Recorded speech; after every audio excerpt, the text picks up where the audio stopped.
Hey, hey, hey, Fit Mama. Jen Oliver here, your host of the Fit Mama podcast. This is the work in to your workout. Hi, Fit Mama, and welcome to episode 24, the Food Foundations Fit Mama style.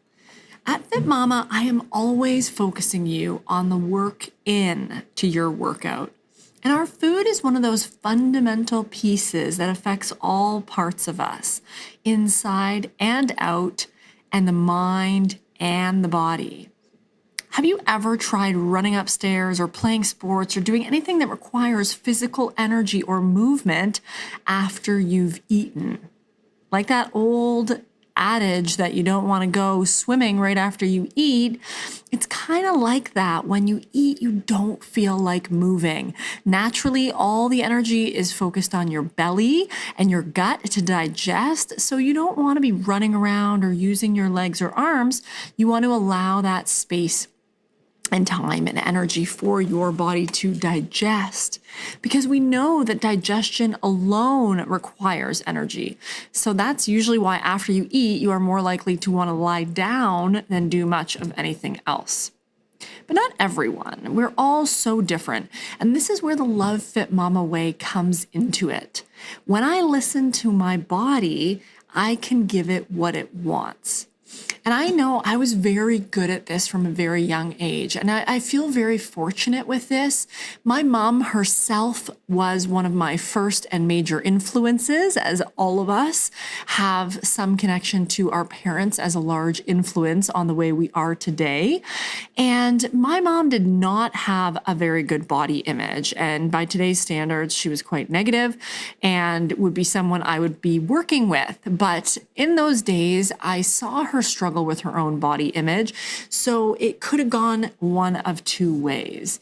But because I was born with a heart murmur and I had a lot of attention on my heart, I do feel there was a certain level of value towards my body and understanding that I wasn't in control of everything. So that was one of the greatest lessons for me. I was also a very good lesson because of my heart to listen to my body, right? Doctors told me, hey, you might need open heart surgery. Hey, this could get worse. Hey, this could go away.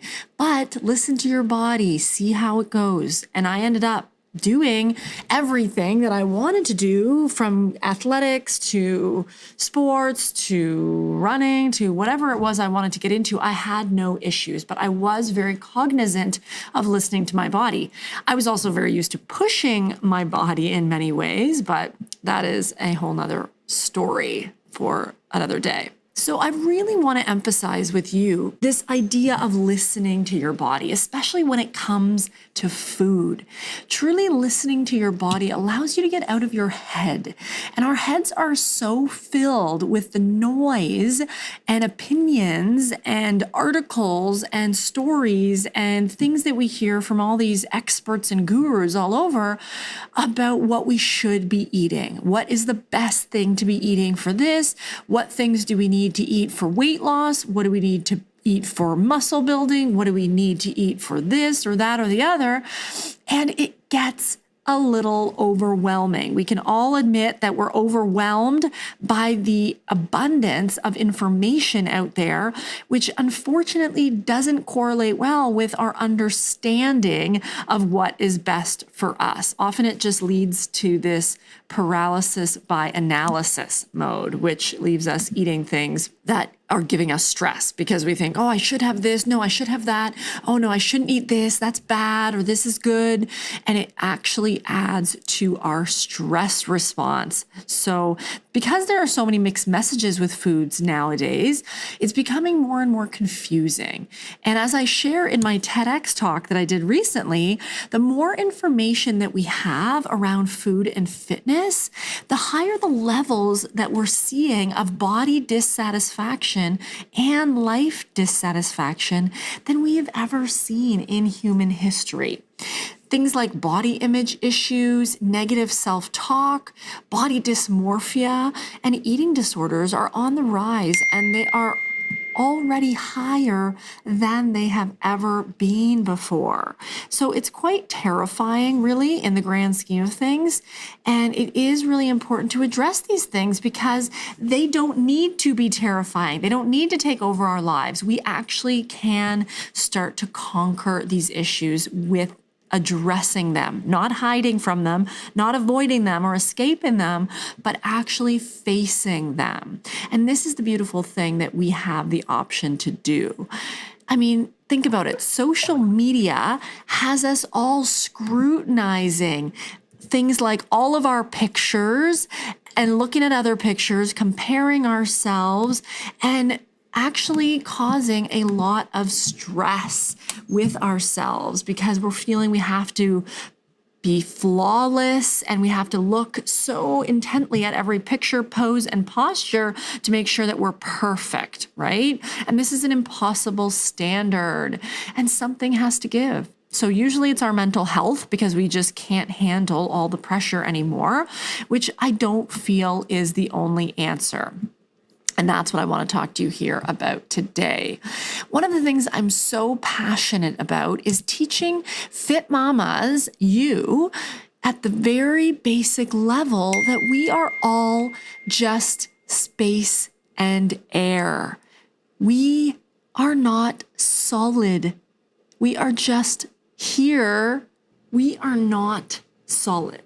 And as I've been explaining, this idea of quantum physics is when you look under a microscope and you magnify and you look, even smaller and tinier at the very cellular level, all you will find, whether you're looking at something like a table, a book, or your own body, at that very, very magnified level under a microscope, you will find that it is just simply air, mostly air. And there are small, tiny particles that make up atoms. And those are just little moving, vibrating, spinning particles in this vast space in the middle of nowhere. And you are just energy. And it's hard to really kind of understand that. So it's not really important to understand that. But the important thing to understand is that we are all connected because we are not separate. We are not solid. So you and I, if we're close, our energy fields, our cells are vibrating in a certain mode. So it's really interesting when you understand this. But like I said, even if you don't understand this, the magnitude of what this means is incredible. Quantum physics and the study of this very, very tiny cellular level of movement and energy has demonstrated this, and it really makes you think. I know for me, one of the first, if not the first TED Talk that I ever watched was Jill Bolte Taylor's TED Talk, where she explains further what she talks about in her book, My Stroke of Insight. If you've never heard of this book by Dr. Jill Bolte Taylor, I highly recommend it. She is an award-winning Harvard neuroscientist. And what she did was she actually had a stroke one day while she was at home exercising on her elliptical at home.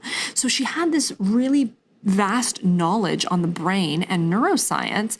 And then she suffered this stroke, which she had this very real experience where she was still conscious and she could tell that things weren't the same. And her brain, while it was bleeding and stroking at that time, was damaging parts of her brain. And she saw this sort of miraculous thing, which was that she could see that there was no division, no solid division between her arm and the space around her arm. And her whole body was kind of vibrating in this way. So it was really an interesting TED Talk. And the book, like I said, is very interesting as well. But it just goes to show that there's this very interconnected nature at the cellular level that we all share. And I really recommend going and reading that book. But why am I going into this here? Well, I want you to start by seeing that nothing is black and white. Nothing is so solid as we think it is. This table that I'm knocking on is solid at the touch, but at that magnified level is truly just air, energy, and vibrating particles. So let go about this idea that things are static and things are perfect and things have to reach this certain place before they're acceptable. Because at the end of the day, it's all a journey. Everything's moving, right? Nothing is as it seems. So letting go of this perfection ideal will allow you to really feel this depth of what's going on at that lower level. A quick break here from our podcast today to talk about one of our show sponsors, my program, the 21 Days to Love Your Body. I talk about this on some of the FitMama podcast episodes, but this is truly where the work into your workout begins. This 21-day program allows you to go through a new type of goal setting, creating and signing a contract that feels good to you, that you can live by, something realistic. This allows you to break down over 3 weeks, identifying your motivations, your barriers, understanding how to listen to your body, accept where you're at, embrace your life, take responsibility for where you're at. This calls you to a higher place through visualization and planning, forming new beliefs and tapping into the power of gratitude and love.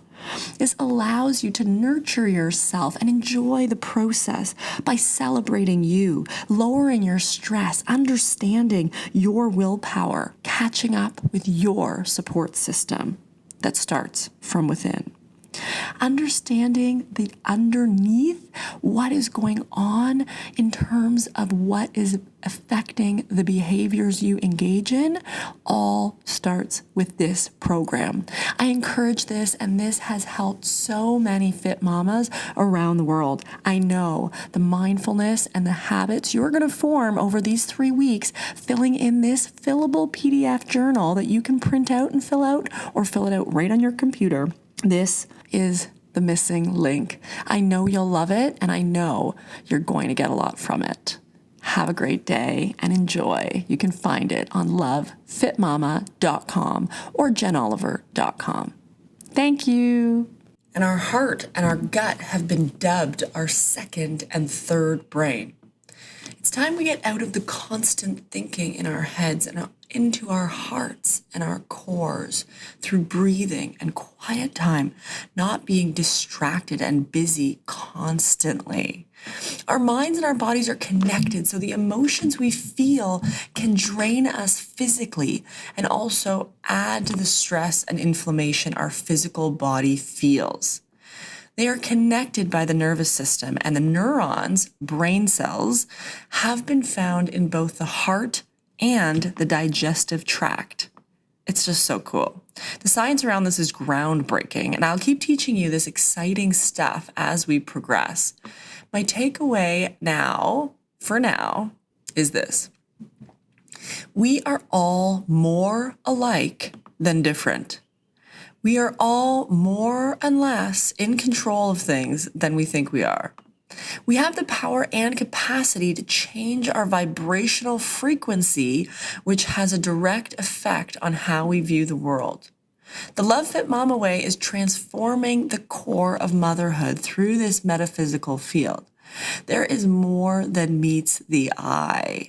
If we as a collective sisterhood of fit mamas globally unite through the power of core rehabilitation, embracing our bodies, nurturing our hearts and our cores through breathing and self-care and love, and enjoying our motherhood journeys with the power of peace, calm, joy, and presence, the world begins more and more to look like that beautiful possibility. Where competition flops in the face of collaboration and connection and cooperation trump all. For as we each rise, we all rise. We can do this together, Fit Mama. I share in my recent TEDx talk the 3 things to connect deeper to self-love and use this self-love as a catalyst to inspire your life. This is integral to really understanding and embodying before you start switching around your food or changing around nutrients or dieting or counting calories or whatever. It's so important to understand this and embody it. Embody means taking it on, being it, living it, feeling it, allowing it to permeate and penetrate the being that you are. Not just that knowing and keeping it in your head. Understanding and living it is that next deeper level. Knowing that at the core of you, you are worthy. You are loved. You are love. No matter what you eat or don't eat, it makes no difference. It's revolutionary in its simplicity, and I share my quote: if you love the body and life you have, you will have the body and life you love. It's really that simple. Appreciate what you have, and you have all you will ever need and want in this world. This is the choice of views you have the option to look at the world through. Is it easy? No. Because we are conditioned to do the opposite, and we've just practiced the opposite, or someone has shown us the opposite, and that's what we've taken on, to compare, to compete, to contain.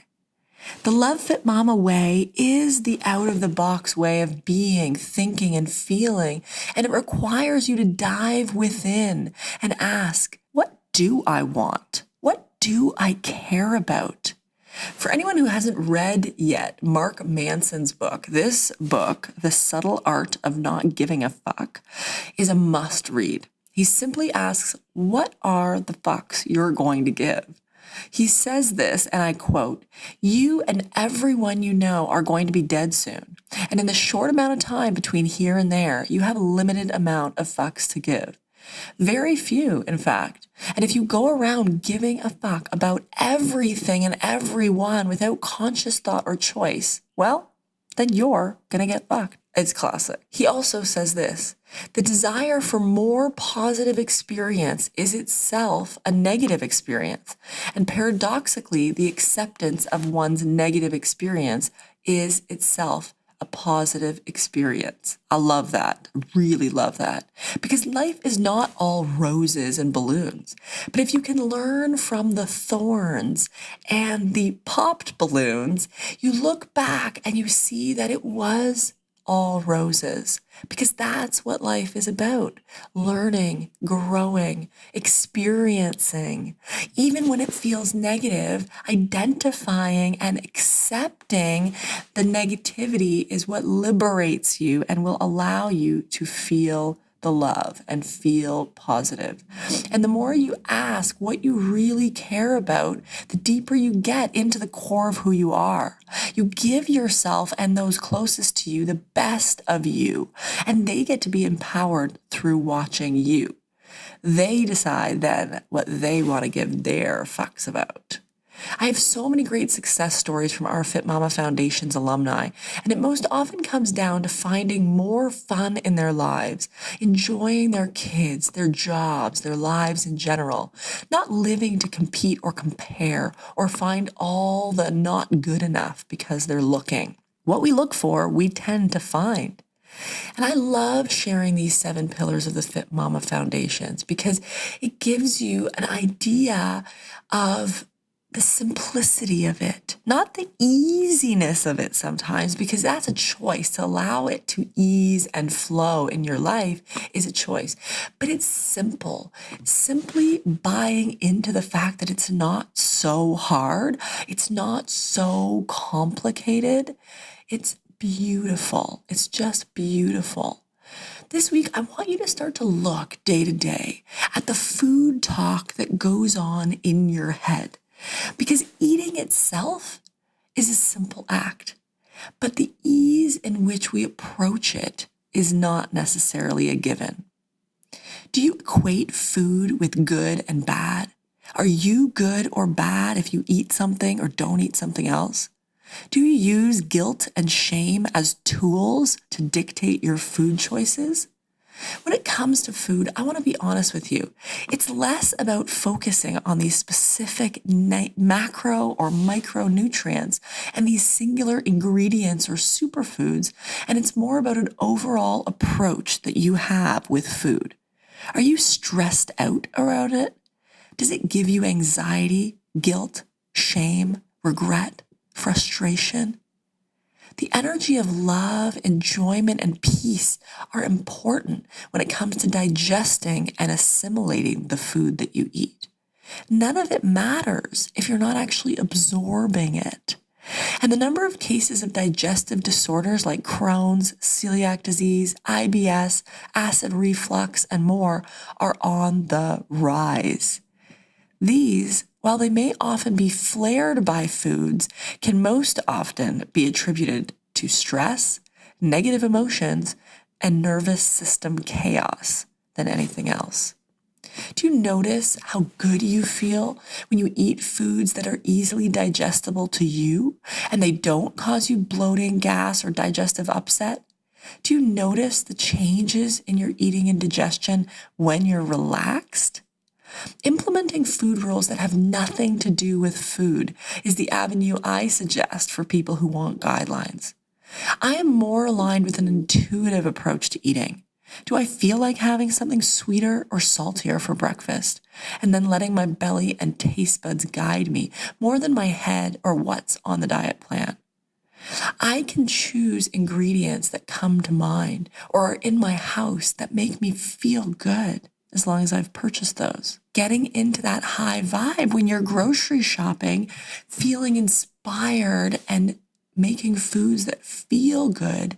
That way they will arrive in your fridge. And when you want to feel good, you will be able to nourish your body with food. I know what my high vibe foods are. And even just picking up the food or looking at it in my fridge, my belly gives me the yes or no. And sometimes I feel more like eating this or that. But the thing is, I always allow my body to tell me. Because if I feel like I'm forcing myself to eat something, my body will reject it. I won't want it. And I don't have it. If my body gives me that no, I feel it within my gut, then I don't have it. I don't try and convince myself, yes, you should have this.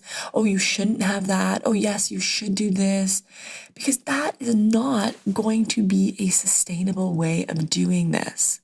These shoulds and the shames leave us feeling crappy. And in the end of the day, we don't digest our food or get the benefits of absorbing and utilizing these nutrients that we love and we need from our food. You cannot Google these days without finding food or diet guidelines, and you can't go into a bookstore without finding a million recipes or diet books or things you should do. The FitMama Foundations, especially around food, is all about tuning within. Choosing foods that you enjoy and that your body enjoys, foods that help you feel good. Instead of thinking about calories and food categories like dairy, protein, or carbs, start thinking along the lines of what foods does your body love and what do you love? What can you create or get that both looks good and feels good? What foods will allow you to live at the high vibration that you want to live at? What foods leave you feeling stronger, healthier, and happier? These, FitMama, are the foods that I recommend. And if you're not sure what those foods are for you, I have good news. Only you can find the answer, and all you have to do is ask the question and listen for those answers. When you do this and you ask and you listen, this is a technique that allows you to gain an understanding on what are truly those best practices for your life. What are the habits you want to cultivate that will make you feel at your best? Feel at your best. And if you're not feeling at your best, change the practices, change the foods, change the things that you're doing so you can feel better. And until you get that little dose of feeling good, will you understand what it is that makes you feel good or not good? So often We are motivated by either fear or love. And it's unfortunate when our food choices are motivated by fear. Ask yourself when you're choosing your foods. Ask yourself when you're at the grocery store. Ask yourself when you're at the restaurant or in the drive-thru. Is this choice motivated by fear or by love? What is behind the behavior? Is your self-talk around food inspired or self-defeating? Are you working too hard to have the perfect diet, and meanwhile you're resisting the natural flow of life? These questions and contemplations around food may scare you because we as humans like black and white answers. I am here, though, to challenge your status quo. I'm here to empower you to know what you need to know about you. Asking the right questions and listening to the responses of your body will illuminate for you some of the underlying conversations you're having with yourself that may be getting in the way of you reaching your goals. It's amazing how, just like we find comfort in being our own worst enemy, we most often are the only thing that blocks our success. I just want to take another quick second here to announce a second show sponsor for today. This sponsor is Muse, brain sensing technology. As I am always talking about on the FitMama podcast and online, taking the time to quiet your mind, create space and calm is essential to living a loving FitMama life. This is achieved through meditation, among other things. One of the tools I've discovered to make this even more of an achievable goal in your life is Muse. Muse is a headband that you wear, and the sensors actually sense your brainwave activity. I know. And then it gives you feedback as to whether you are in the calm zone or if your brain patterns are a bit stormy. Literally, it has storm sounds, then birds when your brain is calm. It's very fun. It's like training your brain by lifting weights or dancing to a routine. This creates the neural pathways to help boost your connection to calm all day, every day, by training and knowing exactly how it feels. I don't think there's anything better. Real-time feedback for your brain training. It's worth it, and the data is out there to show it. Meditation improves lives, and it will improve yours. Start today with 15% off all your orders at Muse using the link in the show notes today. And back to our show. When it comes to food, allow yourself to get out of your head. Allow yourself to get out of the shoulds or the things that people have told you are best for you.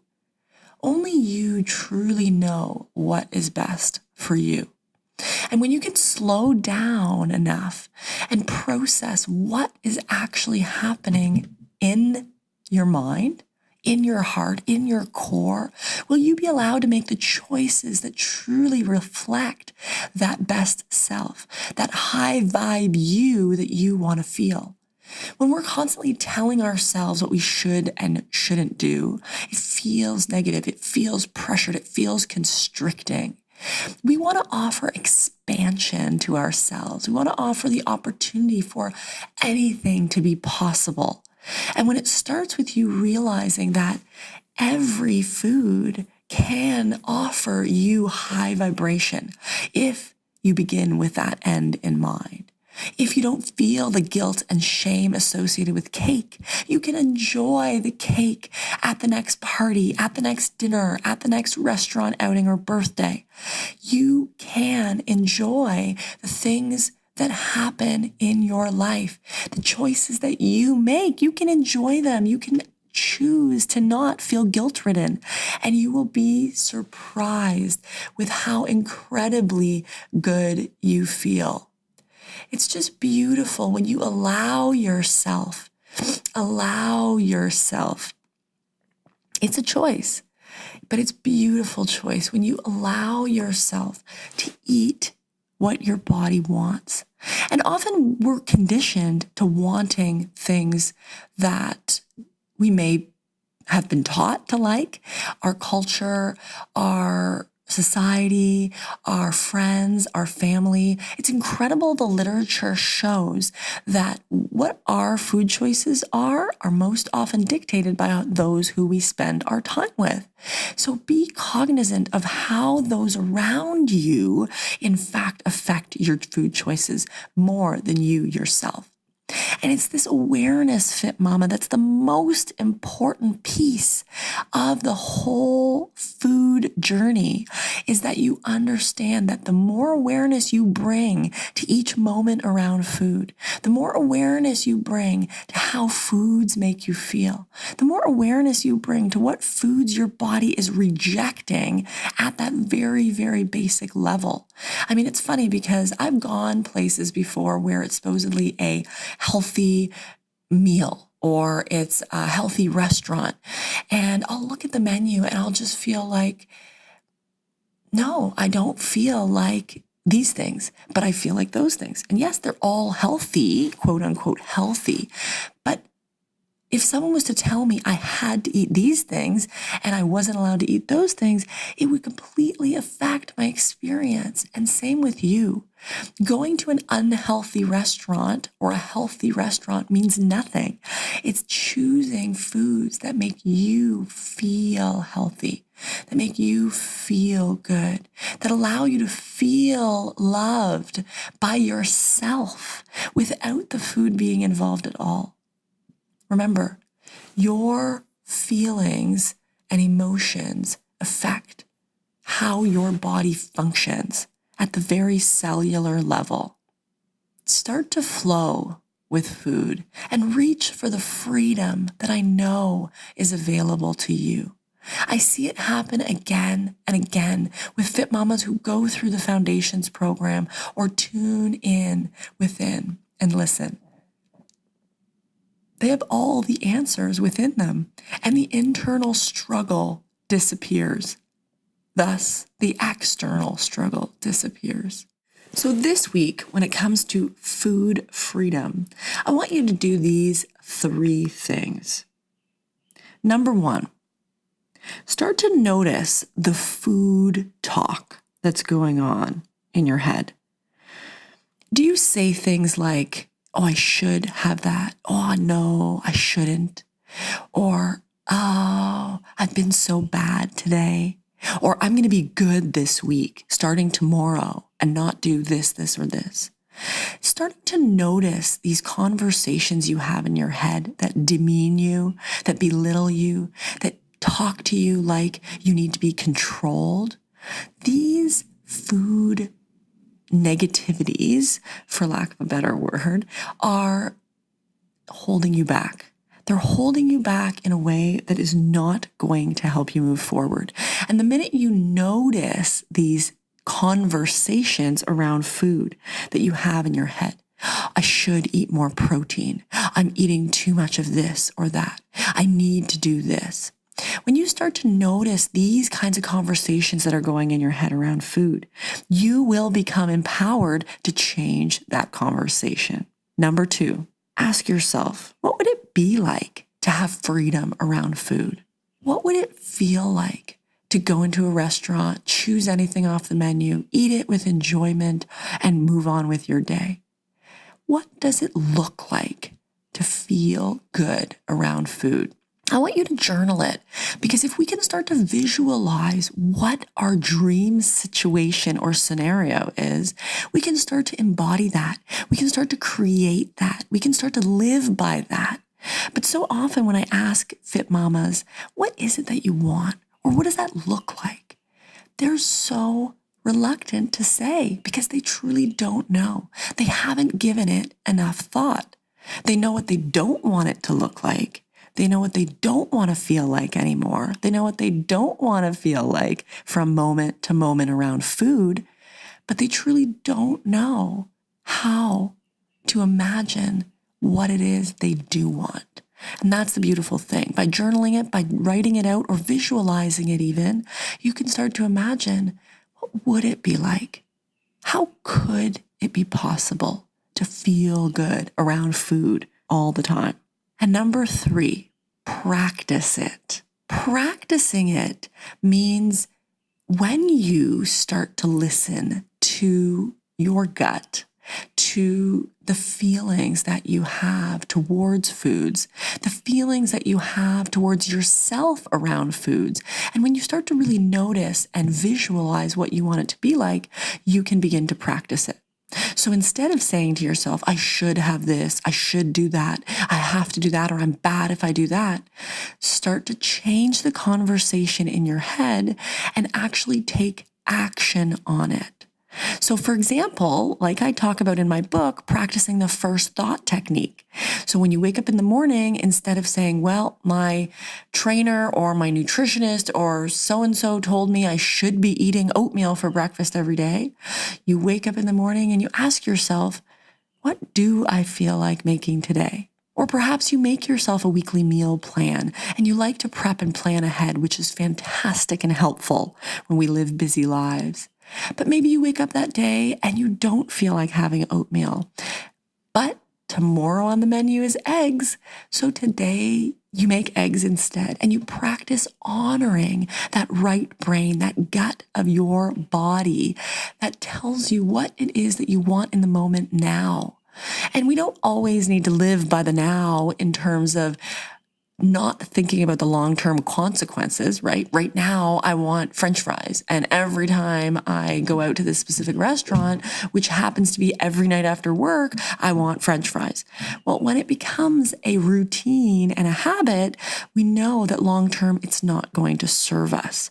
But this doesn't have to come with guilt and shame. It just has to come with a little awareness that certain things are not truly going to make us feel good in the long run. So eliminate the guilt and shame, eat the French fries, but when it becomes a daily habit, start to ask yourself, is this what I really want?